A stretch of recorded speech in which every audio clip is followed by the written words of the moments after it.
welcome to Let Them Talk. I'm Paul DiRienzo, and we got another great show here live in store with you. I don't know if I mentioned that enough to people, that this is a live show. Whenever you see Let Them Talk, or like 9 out of 10 times, if not more, 9.5 out of 10 times, it's a guest who's here and we're having a live conversation, and you can call in.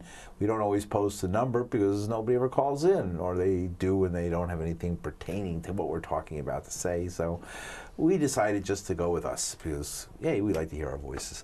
My guest returning again is Doug Greene. Welcome, Doug. Good to see you, man. Thank you for having me back, Paul. Always good to see you. Yeah, always great to have you on. And you are an excellent source of information, a font of wisdom when it comes to medical marijuana and marijuana legislation in New York and laws and the effect, the social effect and the history of marijuana legislation in New York. You're a paralegal. You've been following this for a long time. You're educated, trained as a case act, somebody who can step in and help people withdraw from drugs. And you're an expert on ibogaine, which Dana's been on many times. We've discussed, which is the African root bark. Actually, the principal alkaloid from the root bark. You're the expert, and I just wrote the book, but you know everything. And so co-wrote the book with Dana Beal, right? Well, yes, which I have a copy of, and apparently, I believe you. It costs a lot of money if you want to try and buy it. I think I've looked on Amazon for used copies, and it costs a lot of money. We don't get that money. I don't even know where the heck. No, I don't know either. I just, fortunately, I have no idea. I still have my copy, which I actually need to at some point get you and Dana to inscribe for me. Oh, sure, anytime. I'd love to. Okay, and well, anyway, that's fun when me and Dana are on board and we're talking about ibogaine. But we're here with Doug Greene to talk about marijuana, and Doug and I. Well, you participated. You helped me get it organized, actually, and you were in the audience. I was the MC, or whatever, moderator, right? That was it. I was a moderate. I was for once a moderate. Moderating influence. A moderating influence. Yes. And for a panel of esteemed people, of which several have been on the show, or either on the board, who were on the dais or in the audience, and it was at the New York Bar Association, and we had James Cole, who was a former Deputy Attorney General in the Obama administration, who wrote the famous Cole Memo. Yes. And so that was fascinating. We had an interesting conversation. So anyway, you were there, you asked, as usual, apropos questions, and it was a very interesting program. So I figured I'd have you on to update us on exactly what's going on with medical marijuana. I was watching programs today that in New Jersey, there's a push to legalize marijuana, to go beyond, as soon as they get rid of Chris Christie, to really open the door to a whole new era in New Jersey when it comes to marijuana, which, New Jersey State Patrol, State Police were probably most infamous in my growing up years as the most anti-drug, anti-marijuana. I mean, if you want, everybody did drugs in New Jersey, but nobody wanted to get caught there. I mean, I always remember, I think you were on a bunch of these trips with Dana many years ago, going down to D.C., because back then all the conferences were in D.C., right. And I would beg Dana, I would implore him, please, once we cross over into Jersey, while we're in Jersey, do not consume marijuana. But of course he never listened. Right. And it's a suburban nature, because I think I have a relative who lives outside of D.C. in Maryland, and was telling me that so many people work for the government in Maryland, as in New Jersey so many people work in Wall Street and different businesses in New York.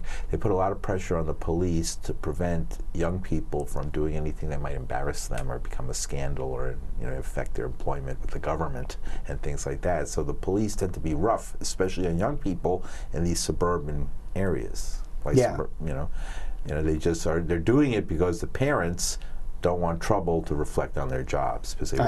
I mean, it's really surprising, Paul. What's going on in New Jersey. Earlier this week, they held a hearing, which was well attended in front of the Judiciary Committee. No one's expecting anything to happen with that until next year, because of course Governor Chris Christie is firmly opposed. But the Democratic nominee for governor, Phil Murphy, has touted this taxing and regulating marijuana as one of the solutions to New Jersey's budget problem. Last Monday on the 12th, I went up to Albany and for the launch of the campaign for the amended New York legalization bill. And at the same time that was going on, the Drug Policy Alliance was putting out a press release also about what was going on in New Jersey, because I think the bill was... right. So things are moving faster in New Jersey than New York, in a way. Yes, yes, and I think that largely has to do with the fact of, first of all, that New Jersey, I believe, is controlled, both chambers, by the Democrats, and they also have, at least the Democratic nominee for governor, supports taxing and regulating marijuana, and Governor Cuomo is certainly not there on this topic yet. Right. So New York State is cursed by upstate, a very strong Republican bastion, a stronghold that has a tremendous influence in Albany. But not just upstate, Paul. It's also the suburbs. Long Island, traditionally the Long Island delegation was where a lot of the Republican leadership comes from, and even in terms of the health committee, it's run by a Republican from Garden City in the Senate. Suburban New York will not allow medical marijuana, true, real, not what we have now, but the real deal to go through, where you would have, you could actually buy medical marijuana from a dispensary, and not some of these strange companies that they... These expensive other, vape pens, proprietary vape pens. Yeah, proprietary vape pens. Proprietary vape, and not that there's anything wrong with vape pens. Vape pens are becoming very popular among a lot of people. Yes. But the problem is that, we have people who post to our Facebook page. One of the things I don't think you mentioned, Paul, is that I work with Empire State NORML. Oh, right. I forgot to say that. Well, that's why you're an expert. Well, you're Doug Greene. You're an expert on marijuana because you're Doug Greene, but you also have an organizational role. I have an organizational role. I'm the legislative director and a member of the board of directors of Empire State NORML, which is the New York chapter of NORML, the National Organization for the Reform of Marijuana Laws, which is the oldest marijuana advocacy group in the country.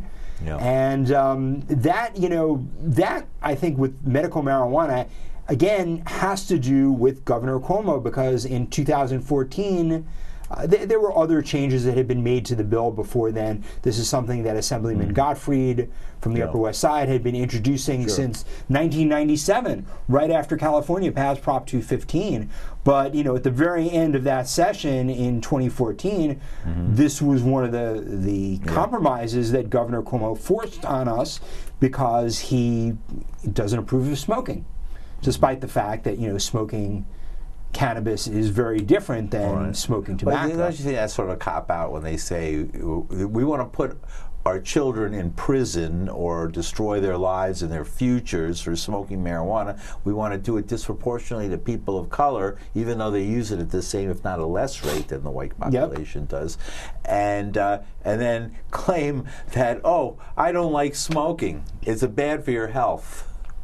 Yeah, as an argument, it doesn't make that much sense to me. It doesn't make a lot of sense. It doesn't make a lot of sense, and I think it's not so much that people are in prison, but there certainly are a lot of arrests, and and if you're arrested and convicted, these things don't necessarily lead to prison, but they lead to consequences, what we call collateral consequences, for professional licensing. And so many professions require professional licensing, whether it's being a beautician or a security guard or a teacher or any of these things. Professional licensing, access to housing, to employment, to federal student loans, all these things get impacted by having a criminal record for marijuana.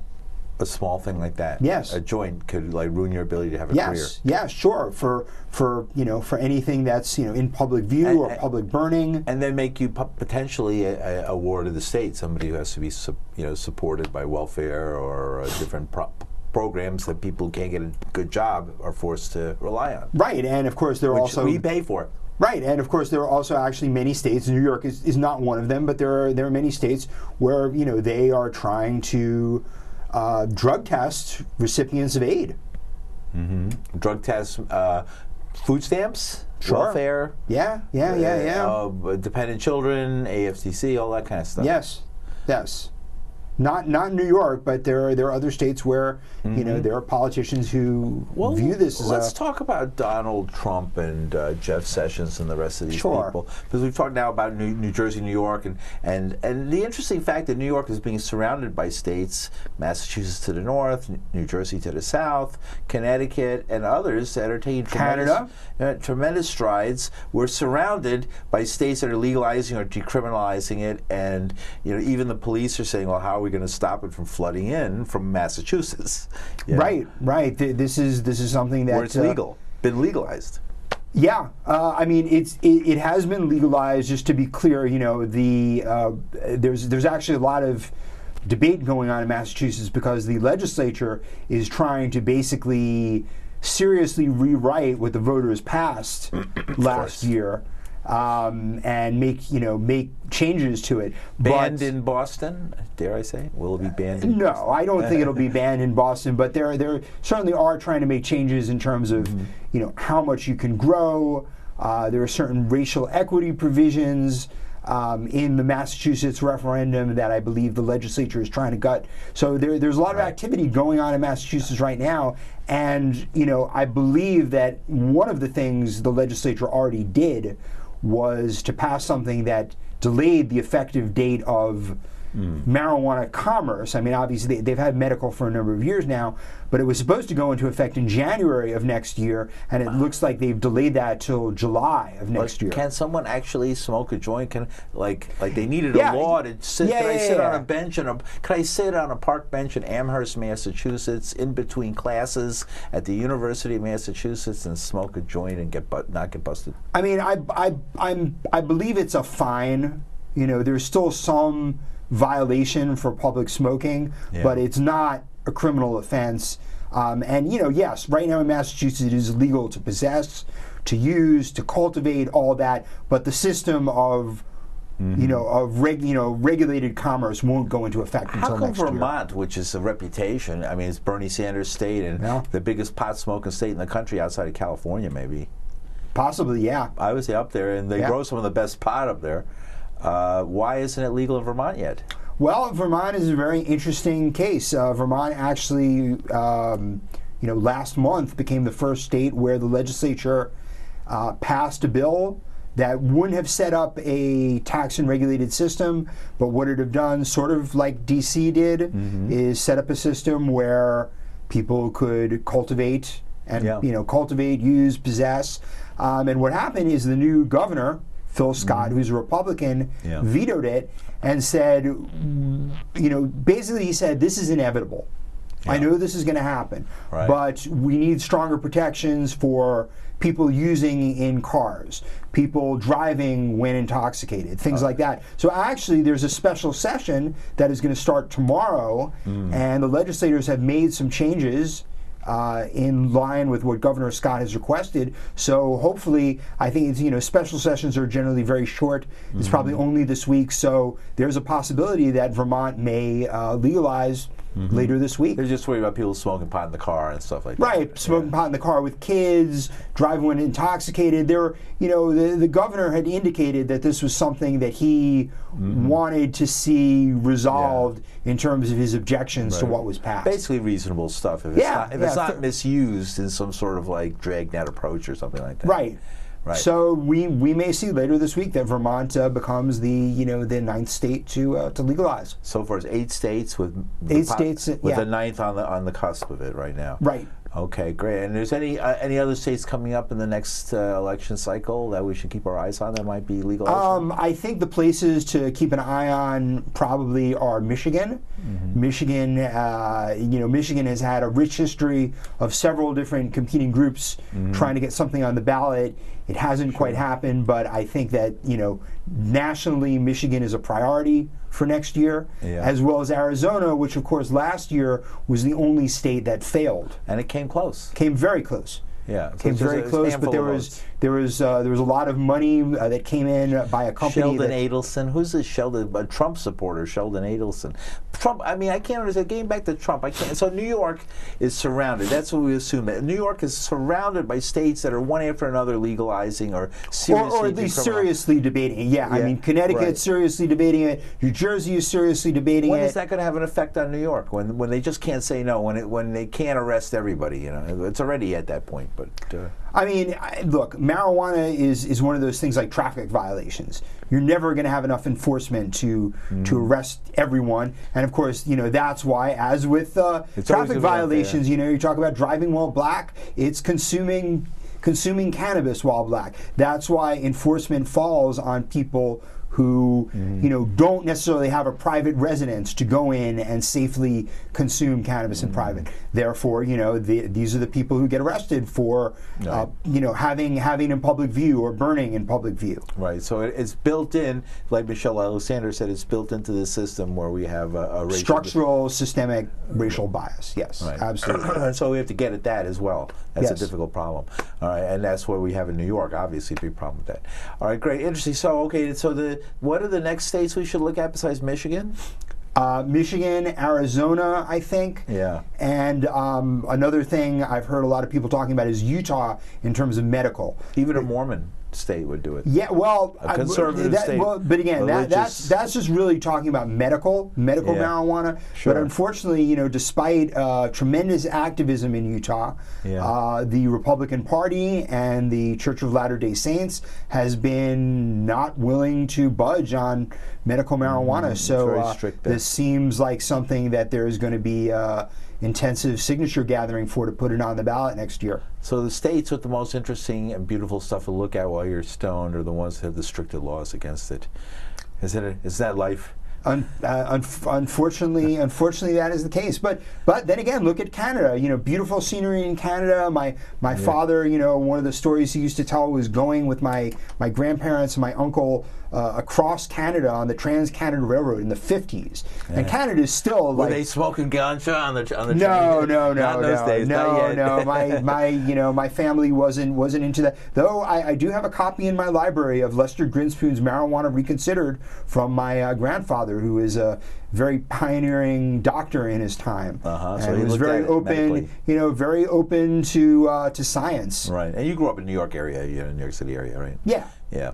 And so, okay, great. So, all right, so Canada, another thing. All right, so what's going on in Canada? So what's going on in Canada is that, you know, when Prime Minister Trudeau came into office, this was one of the things that he campaigned on and the Liberal Party campaigned on.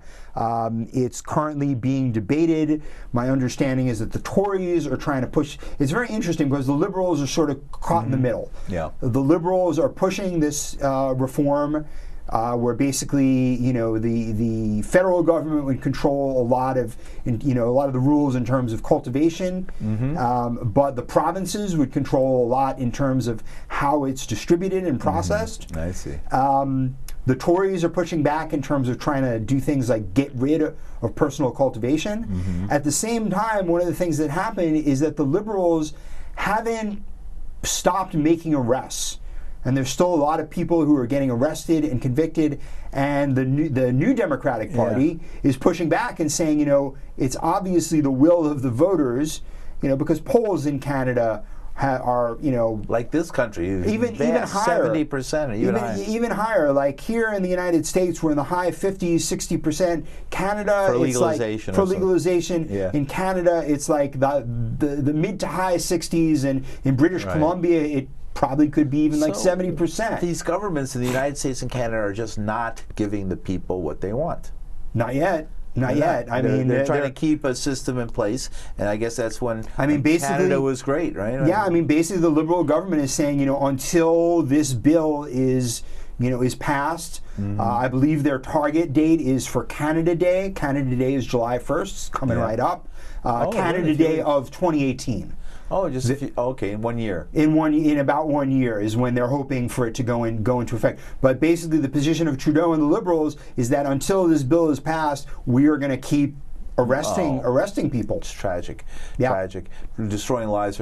Well, what is the situation in Canada? Because you get the impression in some places like Vancouver, where it's wide open. I mean, there seems to be marijuana cafes, and Mark Emery works there, and there's seeds being sold and all this kind of stuff. But then you go to other parts of Canada, and it's much different. Is that what it is? Is that a state by state, locality by locality patchwork? In terms of enforcement practices, yes. I mean, there's a federal law, but again, like with the states, enforcement dramatically varies. I think as you go from province to province, you're definitely not gonna find the same attitudes and law enforcement practices in Vancouver as you are going to in Manitoba and Saskatchewan. I was going to say, yeah. In what Canada's Midwest. Right, in the more conservative areas of the state. Winnipeg, maybe not. I don't know. I haven't been to Winnipeg, so I have to check it out. Because Minneapolis is pretty liberal, and that's not too far from Winnipeg. That's true. Right. So it could be some of those Midwesterners, those old German stock came over here in the 1840s with a feeling of individual freedom in their minds. So maybe it'll win out in the Midwest as well. I'm interested in the fact that the American South seems to be cracking. A very conservative, right? The South was probably the last place on earth you'd ever think that any sort of marijuana liberalization would happen. It is definitely cracking to some extent. I mean, one of the things I've been reading about is Arkansas. Arkansas is one of the places that just passed a medical marijuana initiative, and they are. They, I think, just finished promulgating their rules, and people can start filling out applications to become to get a medical marijuana license, I think, at the end of the month. I thought in Arkansas they didn't inhale. That was just one Arkansan, Paul. Oh, Bill Clinton didn't inhale, right? Yes. He tried it, but he had asthma, so he couldn't inhale. Right? Yeah, I mean, that was a big crack. There's many different theories. I remember, I think Dana's theory was that he coughed the hit. Other people, other people said that he did edibles. People all over the place. This is kind of that was sort of a precursor of how he got into trouble during the Monica Lewinsky hearings when he was debating, what the definition of is and what the definition of sex is. There can be downsides to excessively legalistic answers when you're trying to get yourself exonerated. Right. Well, we talked about. I had a program here. One of the a biographer of one of John F. Kennedy's mistresses, a very famous woman. The book's called Mary's Mosaic, and she came out of the Mary Cord Meyer. And she came out of the wealthy upper class of America, of course, but she especially was hanging around with Timothy Leary. And she actually took some marijuana and some LSD from Leary's place where she'd hang out and took it to the White House where she was having an affair with John F. Kennedy. And the story goes, as Leary wrote about it, and as others have confirmed, but we don't really have the solid evidence, but the story is that he smoked a couple of joints with her in bed, and then she was going to roll him a third joint after he came back with an armful of cake and brownies and stuff like that he got from the White House refrigerator. And they were sitting in bed, and Kennedy goes, I better not smoke another one. Who knows what the Russians might pull. I mean, look, you know. And then allegedly she turned him on to acid, and that's why he wanted to pull the troops out of Vietnam and why they assassinated him. And she was assassinated herself a year later. Wow, that's Mary Cord Meyer was brutally murdered in 1964. That is in Washington D.C. in Georgetown. Georgetown, and they arrested the black guy, and he was acquitted with a great lawyer, and they never found out who did it. That's fascinating. I mean, I know people have said that, and certainly there were a lot of changes in American drug policy that started under Kennedy. There was a commission called the Prettyman Commission, which actually was the basis for a lot of the recommendations that wound up being implemented in the Comprehensive Drug Abuse and Prevention Control Act of 1970, part of which is the Controlled Substances Act. And, look, cannabis is great for chronic pain, including back pain. And he had that. And we That's know okay. he had that in spades. Right, that's absolutely true. Right, Yep. interesting. And it also shows that marijuana, drugs in general, of course, but marijuana in particular, and LSD, have always been intertwined at the top levels of the intelligence agencies and of the government, the presidents and the White House, and even with Willie Nelson saying he smoked a joint on the roof of the White House. With Chip Carter. right. Yeah. So the story goes. And I think maybe the only president I assume never smoked a joint in the White House or allowed it to be done was probably Ronald and Nancy Reagan, right? I would also include Bush Sr. Bush Sr. was pretty... Yeah, Bush Sr. He was a former drug warrior himself. He was the one responsible for arresting, invading Panama, and killing 3,000 people to keep a few lines from coming up to Florida. It's ridiculous. Yes. After much collaboration between the U.S. government and Noriega. It was an excuse, wasn't it? Yeah. Noriega just died recently, and that's right, a couple months ago. Drugs are always a great excuse for these upper-level, high-level people to, for the CIA to intervene in a country, or to allegedly, they're doing it with Venezuela now, saying there's a terrible drug problem in Venezuela. Although the U.S. has friendly relations with Colombia, and you never hear a peep about it from Colombia as if it stopped or something, and we know that didn't happen. No, drugs. Drugs are always have multiple contexts. Yeah. Whether you're using them or whether you're setting policy around them, and those contexts involve money, foreign relations, all different kinds of things. So it's really something that you can play many different ways. Right. Yeah. Yes. That's interesting in history. A few more minutes, so let's get back to Trump. What do you see with Sessions and Trump? Trump is such a hypocrite. He's a guy who obviously smoked weed and did a lot of other drugs in his day, probably right up till maybe for now, for all I'm known. I don't really know about that. We know he's a teetotaler. Right. He doesn't drink. It's kind of something where... You don't think he does? He smokes pot? I thought he admitted to that. I'm not sure, but I have to look at the tapes. Did he talk about his drug use at all with his friends on radio, like, what's his face, who used to be on all the time, the shock jock guy? Howard Stern. I don't think so. I don't really think he has. Certainly, he comes from...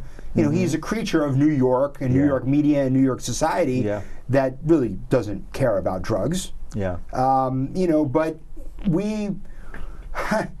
one thing we can say about Trump is that he is predictably unpredictable. And we do know that Jeff Sessions hates marijuana. Jeff Sessions sent a letter to Congress asking them not to pass again the Hinchy-Rohrabacher, or I guess now it's Farr-Rohrabacher, since I think Maurice Hinchy is retired, but the budgetary restraint preventing the Department of Justice from spending money on enforcement of, against medical marijuana in states where it's legal.